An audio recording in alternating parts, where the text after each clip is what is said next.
Hi hello welcome to Bharat sports Telugu. Centurion వేదికగా జరుగుతున్న టెస్టులో దక్షిణాఫ్రికా తొలి ఇన్నింగ్స్లో 408 పరుగులకు ఆలౌటైంది. 163 పరుగుల ఆధిక్యంలో నిలిచింది. ఓవర్ నైట్ స్కోరు 2-5-6-5తో ఇవాళ ఆటను ఆరంభించిన దక్షిణాఫ్రికా బ్యాటర్లు డీన్ ఎల్గర్ 185, జెన్సన్ 84 భారత్ బౌలర్లను తీవ్రంగా పరీక్ష పెట్టారు. అంతేగాక అక్కడి వాతావరణ పరిస్థితులతో టీమిండియా ప్లేయర్లు తొందరగా అలసిపోయారు. కానీ తిరిగి పుంజుకుని భారత్ బౌలర్లు సత్తా చాటారు. మరోవైపు గాయం కారణంగా సౌత్ ఆఫ్రికా కెప్టెన్ బౌమా బ్యాటింగ్కు రాలేదు. దీంతో 9 వికెట్లు పడటంతోనే దక్షిణాఫ్రికా ఆలౌటైంది.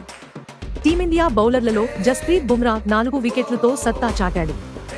సిరాజ్ 2 వికెట్లు, శార్దూల్, అశ్విన్, ప్రసిద్ధ్ తలో వికెట్ తీశారు. అయితే రబాడను బుమ్రా అద్భుతంగా బౌల్డ్ చేశాడు. ఆఫ్ స్టంప్ను గురిపెట్టి బుల్లెట్లా బంతిని విసిరాడు.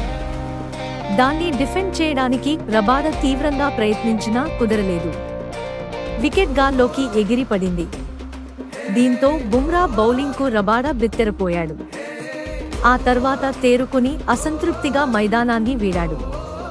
టీమిండియా తొలి ఇన్నింగ్స్లో రబాడ 5 వికెట్లతో చెలరేగిన సంగతి తెలిసిందే. తొలి ఇన్నింగ్స్లో రోహిత్ శర్మ, విరాట్ కోహ్లీ, శ్రేయస్ అయ్యర్, అశ్విన్, శార్దూల్ వంటి కీలక వికెట్లు తీశాడు. బ్యాటింగ్ చేయడానికి కష్టంగా బంతుల్ని వేసి టీమిండియాను ఇబ్బంది పెట్టాడు.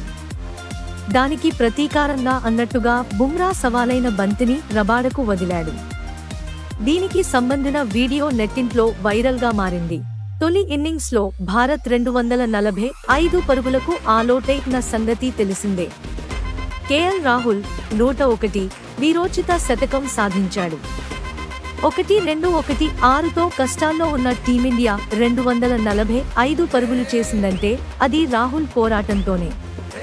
కాగా ఈ టెస్టులో విజయం సాధించాలంటే టీమిండియా అద్భుత ప్రదర్శన చేయాల్సిందే. ఇలాంటి స్పోర్ట్స్ అప్డేట్స్ కోసం like, share, subscribe to Bharat sports Telugu.